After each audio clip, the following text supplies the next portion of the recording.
wabarakatuh. Salam sejahtera bagi kita semua. Salam sehat dan sukses selalu. Bismillahirrahmanirrahim.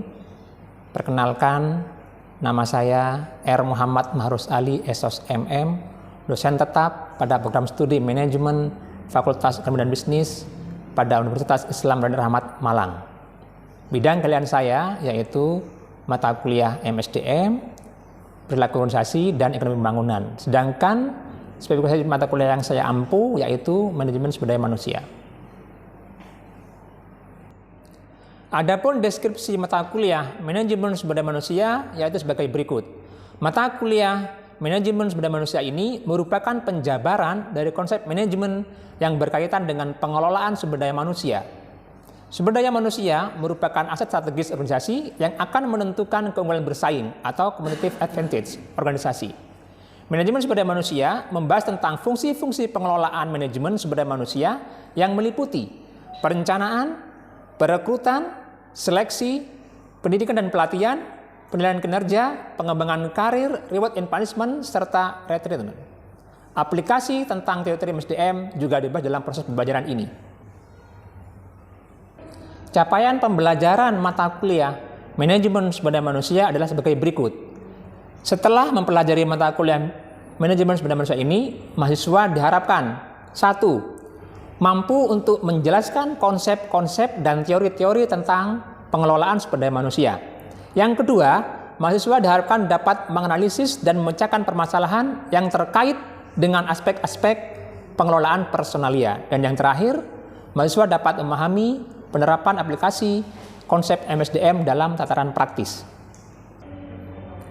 Untuk mencapai tujuan tersebut, maka materi mata kuliah manajemen sumber daya manusia ini terbagi dalam 16 pertemuan dengan 14 kali tatap muka, 1 kali ujian tengah semester, dan 1 kali tatap muka ujian akhir semester. Dengan penjabaran sebagai berikut. Pada pertemuan pertama, pendahuluan, akan disampaikan tentang masalah kontrak kuliah, konsep dasar dan pengantar tentang MSDM. Pertemuan kedua yaitu tentang masalah fungsi dan peran strategik dari manajemen sumber daya manusia, yaitu tentang konsep dasar MSDM dan definisi dari MSDM. Pertemuan ketiga yaitu tentang sistem perencanaan sumber daya manusia. Akan dibahas tentang masalah perencanaan SDM, anggaran, desain, dan analisa jabatan. Pertemuan yang keempat adalah analisa pekerjaan. Di sini akan dibahas tentang sifat dan metode analisis. Pertemuan kelima yaitu tentang rekrutmen dan perencanaan. Di sini akan dibahas tentang masalah proses dan sumber-sumber rekrutmen. Pertemuan keenam tentang seleksi dan tes karyawan serta interview kandidat. Di sini akan dibahas tentang masalah tipe tes, metode interview, proses interview, dan tahapan-tahapannya. Pertemuan ketujuh yaitu tentang masalah pelatihan dan pengembangan karyawan. Di sini akan dibahas tentang masalah proses pelatihan dan pengembangan, metode pelatihan, penilaian pelatihan, konsep promosi, mutasi, demosi, serta evaluasi program pelatihan. Pertemuan yang ke-8 adalah ujian tengah semester. Pertemuan yang ke-9 adalah manajemen kinerja dan penilaian kinerja. Di sini akan dibahas tentang masalah definisi kinerja, proses penilaian kinerja. Pertemuan ke-10 tentang menetapkan rencana upah strategis. Akan dibahas tentang masalah tingkat upah dan insentif finansial. Pertemuan ke-11 sama, yaitu menetapkan rencana upah strategis yang dibahas tentang masalah pembayaran upah, tunjangan, dan jasa. Pertemuan yang ke-12 yaitu tentang etika perlakuan adil yang dijamin dan treatment dalam manajemen sumber daya manusia yang akan dibahas tentang masalah etika karyawan. Kemudian pertemuan yang ke-13 yaitu manajemen dan pengelolaan karir. Di sini akan dibahas tentang masalah manajemen karir dan pengembangan karir. Pertemuan yang ke-14 kompensasi dan remunerasi. Di sini akan dibahas tentang masalah model, tujuan, dan dampak dari sebuah kompensasi. Pertemuan yang ke-15 tentang masalah motivasi dan keputusan kerja. Di sini akan dibahas tentang masalah definisi motivasi, hubungan maksud dan prestasi kerja, kemudian juga tentang gaya kepemimpinan dan pemutusan hubungan kerja. Yang terakhir, ke-16 adalah ujian akhir semester. Adapun referensi dalam mata kuliah manajemen sumber daya manusia ini adalah yang pertama, buku tentang manajemen sumber daya manusia karangan dari Dr. Dewi Hanggraini SE.MBA dari Lembaga Penerbitan Fakultas Ekonomi UI. Yang kedua, manajemen sumber daya manusia karya dari Henry Simamora terbitan dari Stier YPKN Yogyakarta. Yang ketiga, manajemen sumber daya manusia karangan dari Wilson Bangun penerbit Erlangga. Dan juga ada arsip pendukung yaitu dari artikel, jurnal, juga dari video atau film-film yang berkaitan dengan mata kuliah manajemen sumber daya manusia. Metode pengajaran yang saya gunakan dalam mata kuliah ini adalah yang pertama adalah metode tentang perkuliahan dengan menggunakan metode DIA, Delivery, Interaction, dan Assessment. Delivery yaitu berkaitan dengan kontrak perkuliahan, RPS yang kami sampaikan di awal perkuliahan, kemudian penyampaian konsep dan materi yang akan dipelajari melalui multimedia pembelajaran berkaitan dengan media yang digunakan sebagai bahan tambahan perkuliahan. Yang kedua adalah interaction atau interaksi di dalam kelas melalui diawali dengan berdoa ketika mulai pelajaran, kemudian menyapa mahasiswa bagaimana kabarnya, memberikan motivasi, penyampaian materi, diskusi dan tanya jawab, serta penugasan. Saya memberikan waktu penuh kepada mahasiswa untuk menyampaikan ide-ide dan gagasannya dalam perkuliahan. Juga bisa memberikan pertanyaan dan masukan-masukan dalam jalannya perkuliahan. Sedangkan interaksi di luar kelas, kami menggunakan grup WhatsApp, juga ada Google Meet dan Zoom Meeting. Selanjutnya adalah metode assessment. Assessment dilakukan selama proses perkuliahan berlangsung melalui attitude, keaktifan, tugas mandiri atau kelompok, dan ujian tengah semester dan juga ujian akhir semester.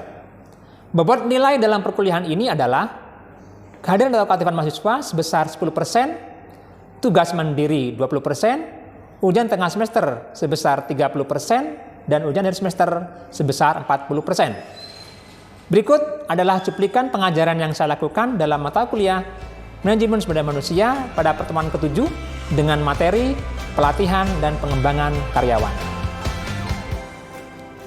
Assalamualaikum warahmatullahi wabarakatuh. Waalaikumsalam warahmatullahi wabarakatuh. Gimana kabarnya teman-teman sekalian? Alhamdulillah. Sehat? Sehat. Masih semangat ya? Semangat pagi? Oke teman-teman, kali ini kita akan lanjutkan pertemuan kita selanjutnya. Sekarang kita akan bahas tentang masalah pelatihan dan pengembangan karyawan di mata kuliah manajemen sumber daya manusia. Sudah bisa kita mulai? Oke, biar nanti ilmu kita bermanfaat, ilmu kita nafik, ketanya orang-orang ya. Sekarang kita sebelum mulai perkuliahan kita berdoa dulu. Oke? Silakan berdoa dengan umul kitab. Al-Fatihah. Baik teman-teman, semoga dengan bacaan umul kitab tadi, nanti ilmu kita terserap dengan baik, kita bisa mengamalkan di dunia nyata. Nah sekarang kita akan ngomong tentang masalah pelatihan dan pengembangan karyawan. Apa itu tentang pelatihan? Nah, ini secara definisi ya. Pelatihan itu adalah usaha yang terencana dari sebuah organisasi untuk meningkatkan pengetahuan, keterampilan, dan kemampuan pegawainya. Jadi pelatihan itu manfaatnya adalah untuk meningkatkan knowledge, pengetahuan, meningkatkan keterampilan, skill, dan kemampuan dari para karyawannya. Karyawan itu sudah mampu, cuman kadang-kadang dia tidak bisa memberdayakan dengan baik. Nah, perlu kita optimalkan kemampuan itu. Nah, itulah manfaat dari sebuah pelatihan. Ada lagi yang mengatakan pelatihan itu lebih ditekankan pada peningkatan kemampuan untuk melakukan pekerjaan yang spesifik pada saat ini. Jadi, secara harfiahnya, pelatihan itu adalah untuk saat ini, bukan untuk masa mendatang. Ya. Kemudian, pengertian dari pengembangan itu adalah lebih ditekankan pada peningkatan pengetahuan untuk melakukan pekerjaan di masa yang akan datang. Jadi, itu salah satu ciri khas dari pelatihan dan pengembangan. Kalau pelatihan, untuk saat ini, now. Kalau pengembangan, next time, future, di masa depan. Ya, itu tentang yang harus teman-teman pahami, itu adalah pelatihan dan pengembangan. Paham ya sampai di sini? Oke, saya lanjutkan. Nah, pada dasarnya tujuan dari pelatihan dan pengembangan SDM itu adalah yang pertama, meningkatkan produktivitas karyawan, kerjanya ditingkatkan. Ya. Misalkan dulu dia belum mampu, sekarang dia harus mampu dengan adanya sebuah motivasi. Jadi kata kuncinya adalah meningkatkan produktivitas. Misalkan saya seorang manajer, saya mempunyai bawahan-bawahan antara mungkin 10 orang misalkan ya, ada 10 orang. Dan dari 10 orang itu ada 3 yang belum bisa produktif. Maka itu akan saya ikutkan pelatihan. Karena apa? Karena dia belum bisa meningkatkan kemampuannya, produktivitasnya. Dengan demikian dia akan bertambah produktivitasnya. Bukan berarti karyawan kita itu yang lemah, yang tidak bisa bekerja, langsung kita binasakan. Jangan seperti itu. Kita bina dulu, kita kasih pelatihan dulu. Nah, mungkin barangkali dia ada sebuah kemalasan dalam dirinya. Pada dasarnya manusia itu adalah orang yang mampu. Hanya ada satu kata, dia tidak mau. Kalau ada kemauan, pasti ada jalan. Kata teman-teman di pondok, manjadah wajadah. Dan siapa yang berusaha, maka dia akan bisa mencapai tujuannya dengan baik. Atau kesuksesan seperti itu. Nah, yang kedua, mencegah keusangan keterampilan pada semua tingkat organisasi. Artinya, pelatihan ini akan bisa membuat orang semakin meningkatkan skill-nya, di-upgrade skill-nya, kemampuannya, biar tidak usang. Dulu sebelum tahun 2014, kita tidak mengenal WA. Kita hanya mengenal BBM. Mungkin teman-teman tahu ya, BlackBerry Messenger. Nah, sekarang BlackBerry sudah tertinggal. Ganti dengan WA dan Telegram. Itu harus di-upgrade kemampuan kita itu. Nah, dulu orang-orang jual peracangan, jual apapun itu pakai manual kan? Nah, sekarang semua kafe pakai mini bank, pakai kasir mini kan, semuanya terekod dengan baik. Nah itu apa? Berarti ada sebuah kemampuan, keterampilan, ada sebuah skill yang harus kita tingkatkan. Nah sekarang Anda sudah generasi Z. Z apa milenium? Z kan ya, generasi Z itu katanya orang-orang yang bangun tidur itu sudah pegang HP. Sudah pegang HP. Nah itu adanya skill, keterampilan. Nah, dengan adanya teknologi itu berarti akan mempermudah kerja kita. Apa? Pelatihan dan pengembangan. Yang terakhir adalah mempersiapkan pekerja agar dapat menjalankan tugas atau pekerjaan yang lebih tinggi jenjangnya. Artinya, pelatihan dan pengembangan itu akan bikin orang semakin baik, semakin tinggi tingkat intelektualitasnya, skill-nya. Misalkan dulu kita pakai laptop Core i3 misalkan, sekarang sudah Core i3 7. Kita di-upgrade kemampuan kita. Dulu kita hanya tahu bagaimana orang itu bekerja dengan baik, tapi sekarang enggak. Kita bagaimana bekerja dengan tepat dan efektif dan efisien. Itu caranya dengan apa? Pelatihan dan pengembangan. Paham? Next ya? Oke, next. Nah, ini sekarang manfaatnya. Ada manfaat dari pelatihan dan pengembangan. Pertama, tentang pengembangan tugas. Nah, pertama apa manfaatnya? Ada perubahan. Perubahan ini bukan seperti Google Five, berubah gitu ya. Jadi merah dan hijau, enggak. Tapi berubah dari yang tidak baik menjadi baik, yang baik menjadi lebih baik lagi. Itu hanya perubahan. Itu manfaat dari pelatihan dan pengembangan karyawan atau SDM. Ada sebuah perubahan yang baik. Orang itu kalau hari ini lebih buruk dari yang kemarin, maka dia orang yang merugi. Tetapi kalau hari ini lebih buruk dari hari kemarin, maka dia ada orang yang beruntung. Nah, itu pertama. Kemudian yang kedua adalah meningkatkan produktivitas. Kalau dulu misalkan dalam satu hari kita bisa memproduksi 1 lembar misalkan, 1 lembar kertas misalkan ya. Tapi dengan adanya pelatihan ini, maka satu hari dia bisa memproduksi 10 lembar. Ada sebuah produktivitas kerja yang meningkat dari sebelumnya. Selanjutnya adalah keahlian dalam bertugas. Orang itu bukan MSI ya, Master Segala Ilmu, bukan. Tapi orang itu punya spek sendiri, punya keahlian sendiri, punya expert sendiri. Tidak mungkin orang itu mampu di semua bidang. Tidak mungkin, pasti dia ada satu yang menonjol. Nah misalkan Anda bekerja, Anda di bidang keuangan, maka tingkatkan Anda kemampuan di bidang keuangan itu. Bagaimana Anda mengatur saldo, bagaimana Anda mengatur penerimaan dan pengeluaran, itu harus bagus. Yang bagian produksi juga begitu, bagaimana produksi yang baik. Kemudian yang bagian HR juga begitu, karyawan tuh gimana caranya dia supaya bekerja dengan baik, dimotivasi dan sebagainya. Nah, itu cara-caranya. Kemudian manfaatnya lagi adalah mengurangi jumlah kesalahan. Orang yang terlatih itu akan jarang buat kesalahan. Contoh pembalap, ya. Pembalap motor GP kayak Marc Marquez, Francisco Bagnaia, itu kan terlatih tuh. Walaupun dia terjatuh, tidak akan patah tangannya. Beda dengan saya, ya kan? Saya naik sepeda, terjatuh, patah tangan saya. Karena belum terlatih kan? Maka usahakan Anda terlatih dulu, baru Anda memulai pekerjaan. Nah, disitulah orang akan mengurangi tingkat kesalahan-kesalahannya. Terakhir adalah dalam tugas adalah ada sebuah standarisasi. Artinya setiap orang itu punya standar dalam bekerja. Misalkan Anda sekarang datang ke Disduk Capil. Anda ngurus KTP, itu ada SOP-nya kan? Tahu SOP itu apa? Oke, betul. Standar prosedur. Misalkan Anda sekarang ke Disduk Capil mau ngurus KTP. Di situ ada SOP-nya dari loket 1 ke loket 2 hanya 20 menit. Maka itulah SOP-nya. Berarti ada 20 menit. Itu terstandar semuanya. Bahkan kita tuh kalau mau diakui dunia, kita pakai ISO. Ya, apa itu ISO? International Standard Organization. Ada ISO kan? Nah, itu yang manfaatnya. Kemudian yang kedua adalah pengembangan tim. Manfaat dari pelatihan dan pengembangan itu adalah pengembangan tim. Artinya ada sebuah pertukaran. Pertukaran atau exchange. Ya. Orang-orang dalam tim itu, kita bekerja itu adalah teamwork. Bukan individu, tapi teamwork. Ya. Teamwork itu berarti kita saling bertukar. Bukan bertukaran ya. Bertukar pikiran, bertukar pengalaman. Nah, itu. Apalagi bertukar tentang ide-ide baru. Satu kepala, daripada dua kepala itu lebih baik dua kepala. Misalkan saya dengan Mas Nungki misalkan ya, nah bertukar pikiran, ada ide-ide yang terbentuk. Daripada saya berpikir sendiri. Tetapi ketika kita berpikir bersama-sama dengan tim, itu akan menimbulkan ide dan gagasan yang lebih baru lagi. Kemudian manfaat secara individu.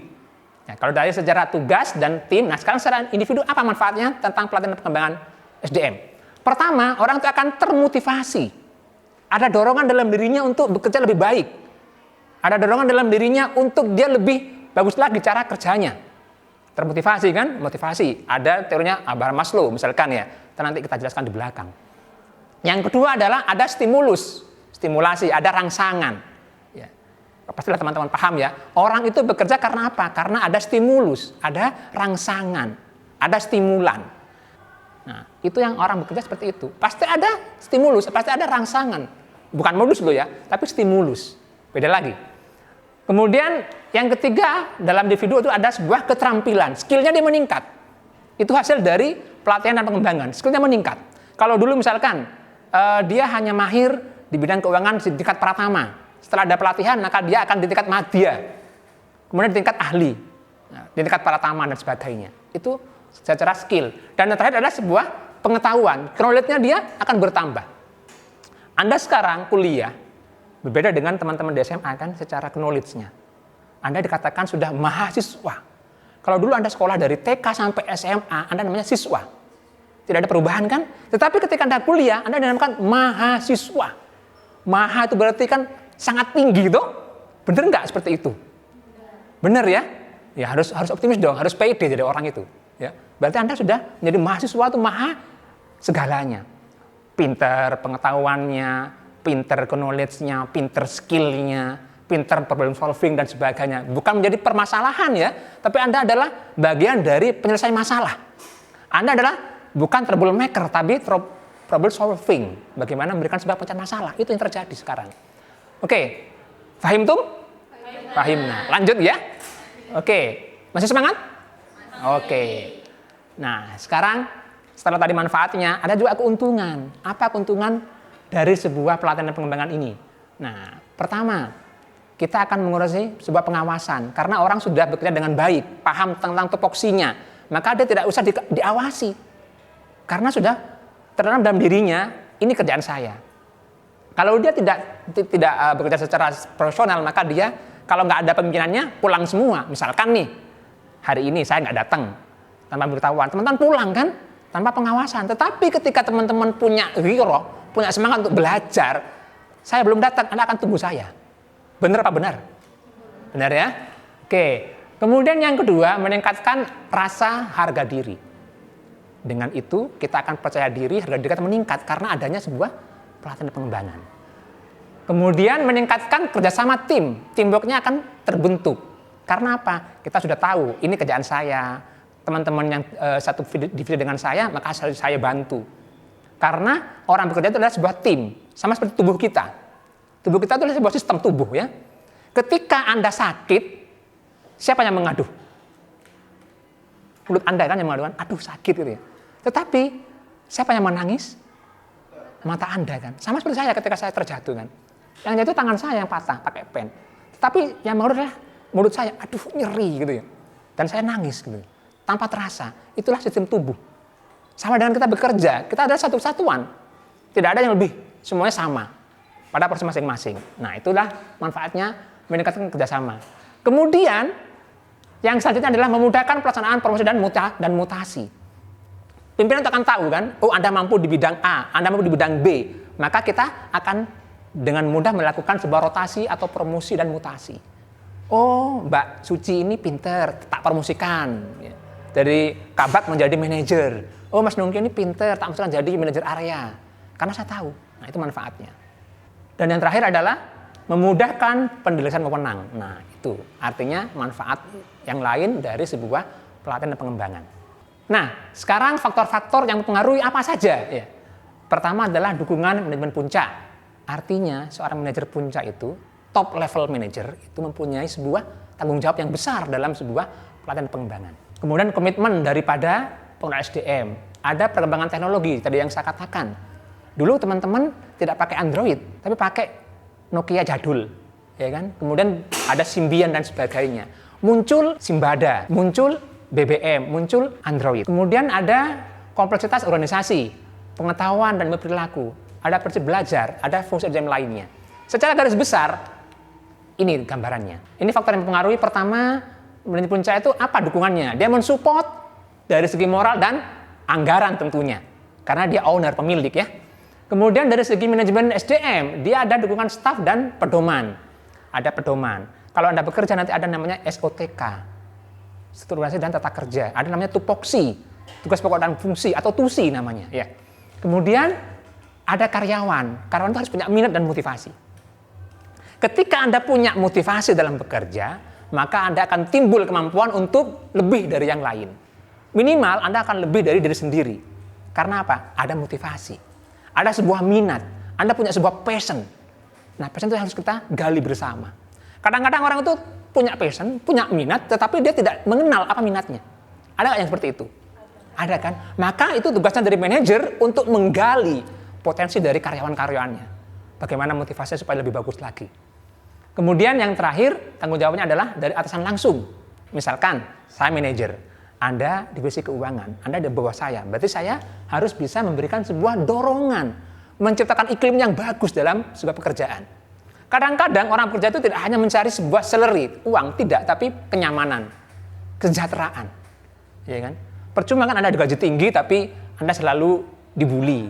Ya, Anda selalu dibully, kemudian Anda selalu di roasting, gitu kan nggak enak toh. Nah, kan begitu. Nah, itu salah satu manfaatnya. Dan itu pedoman dari tanggung jawab manajer puncak tentang masalah faktor-faktor yang mempengaruhi pelatihan dan pengembangan. Sampai di sini ada yang perlu kita perbincangkan? Tidak? Nanti ya. Oh, iya Mas Nugi, ada pertanyaan. Apakah ya. Terdapat manfaat dari pelatihan pekerja tersebut? Oke, manfaat ya. Nah, manfaat pasti ada. Ya, tadi sudah saya singgung sedikit ya tentang manfaat dari pelatihan dan pengembangan. Apa manfaatnya? Pertama, meningkatkan knowledge, pengetahuan. Yang kedua, meningkatkan skill. Dan terutama nanti dia akan meningkatkan sebuah produktivitas kerja. Nah, itu manfaat yang paling mumpuni dalam sebuah pelatihan dan pengembangan karyawan. Karena kita dilatih, kita dikembangkan kemampuan kita, bertambahlah knowledge kita. IQ kita ditambah kan? Orang normal itu IQ-nya berapa? 120. Ketika mungkin nanti Anda ikut pelatihan, Anda ikut pendidikan dan pelatihan, mungkin akan naik jadi 130. Nah, itu peningkatan knowledge, pengetahuan dulu. Setelah itu apa yang ditingkatkan lagi manfaatnya? Skill, kemampuan Anda, keterampilan Anda. Itu akan lebih banyak lagi. Kalau dulu Anda mungkin hanya tahu tentang bagaimana mengoperasikan sebuah laptop. Tetapi sekarang Anda bisa bikin PowerPoint, bikin Excel, bikin MS Word dan sebagainya. Atau mungkin akan bisa menjadi editing. Nah, itu kan kemampuan, skillnya. Nah, yang terakhir adalah tujuannya meningkatkan produktivitas kerja kita. Itu tujuan terakhir dari sebuah pelatihan dan pengembangan SDM. Bagaimana kita menjadi lebih produktif dari yang kemarin. Kata kuncinya adalah meningkatkan produktivitas kerja. Gitu ya, Mas Nungki ya? Oke, pertanyaan bos sekali. Ada lagi yang mau nanya? Oke, Mbak, yang di belakang. Oke, apa yang terjadi setelah adanya pelatihan? Ya, apa yang terjadi? Yang terjadi adalah sebuah perubahan. Perubahan ke arah yang lebih baik. Mungkin, Mbak, siapa namanya? Mbak Fatin. Ya, Mbak Fatin mungkin sebelum dia ikut pelatihan dan pengembangan, dia kurang ada mood dalam bekerja. Anaknya modian. Tahu modian nggak? Ya. Modi itu kan gampang berubah ya moodnya. Nah, kalau punya gampang berubah, maka itu harus ada sebuah terapi khusus gitu ya. Nah, setelah ikut pelatihan, apa yang terjadi? Ada sebuah perubahan. Dia akan menjadi lebih baik secara kinerjanya.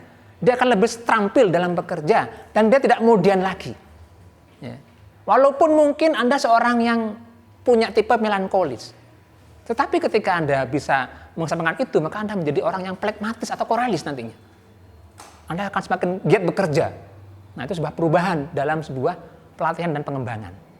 Ya, ada sebuah perubahan dari arah yang lebih baik ya. Kalau dulu tidak ada menjadi ada, yang ada menjadi lebih baik. Itu adalah sebuah perubahan dalam sebuah pelatihan dan pengembangan. Baik teman-teman, berikutnya adalah saya buatkan sebuah gambar ya. Nah, ini adalah pelatihan dan pengembangan. Apa sih perbedaannya? Berarti ada sebuah kesenjangan antara kemampuan kerja dan tuntutan tugas. Apa itu kesenjangan? Jarak, perbedaan, disparitas. Itu adalah kesenjangan. Berarti ketika ada kesenjangan tentang kemampuan Anda, skill Anda dengan tugas yang Anda lakukan, maka itu diperlukan sebuah pelatihan dan pengembangan. Kalau pelatihan, nah berarti saat ini dengan adanya training, pelatihan, saat ini kerjaan Anda apa? Kemudian kalau ada pengembangan, berarti adalah masa yang akan datang. Artinya ada sebuah pengembangan, development. Itu nanti, next time, future. Ya, masa depan Anda seperti apa dalam sebuah pekerjaan Anda. Nah, itu yang terjadi. Nah, sekarang kita akan coba pahami tentang masalah metode pelatihan. Apa yang harus kita pilih metodenya? Itu ada dua. Pertama adalah on the job training, yaitu dilakukan pada waktu jam kerja berlangsung, baik secara formal maupun informal. Yang kedua adalah off the job training, yaitu pelatihan dan pengembangan yang dilakukan secara khusus di luar pekerjaan. Nah, ini adalah tugas mandiri Anda. Tugas mandiri minggu depan kita bahas. Ya, tugas mandiri berarti individu, nafsi-nafsi. Ya, Anda bikin makalah tentang masalah metode pelatihan. Satu, on the job training. Yang kedua, off the job training. Bikin kisi-kisinya dari pendahuluan dan sampai kesimpulannya seperti apa. Minggu depan kita diskusikan. Paham ya tugasnya minggu depan? Paham. Oke, teman-teman. Nah, kalau udah paham berarti sekarang kita cukupkan sampai di sini perkuliahan kita, ya kan? Sebelum saya tutup, ada suatu pesan dari saya bahwa hidup itu bukan untuk dikalkulasi tapi dijalani. Ketika kita berarti berkompetisi, itulah kalian yang sejati. Anda harus jadi pemenang, bukan pecundang. Baik, sekarang kita tutup kuliah kita dengan bacaan Alhamdulillahirabbil alamin. Oke teman-teman, terima kasih atas perhatian Anda semuanya. Kita ketemu minggu depan. Assalamualaikum warahmatullahi wabarakatuh. Waalaikumsalam warahmatullahi wabarakatuh. Demikian penjabaran tentang deskripsi mata kuliah Manajemen Sumber Daya Manusia, capaian pembelajaran, materi pembelajaran, serta cuplikan video pembelajaran tentang Manajemen Sumber Daya Manusia. Saya ucapkan terima kasih atas perhatiannya dan semoga bermanfaat. Jika Anda merasakan satu alasan untuk menyerah, maka ciptakan 1001 semangat untuk tetap optimis dan melangkah maju. Salam sehat selalu. Wassalamualaikum warahmatullahi wabarakatuh.